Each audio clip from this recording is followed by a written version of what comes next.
So I managed to yank the cord out from the camera, so we lost some video there. What happened was that I worked all this stuff out. I had to remove one screw here, and then this whole thing came out, and I put the screw back in. So all the wiring harness and some assorted coolant pipes, all this stuff came out. So now I'm trying to figure out how to take this guy out. And the idea seems to be to put in a socket here and whack it gently. It should come out. That's the only way. It's not held anywhere or anything as far as I can tell.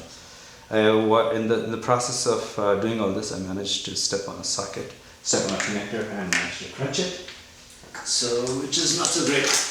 And here's the poor sorry connector that I crunched. I hope it's visible.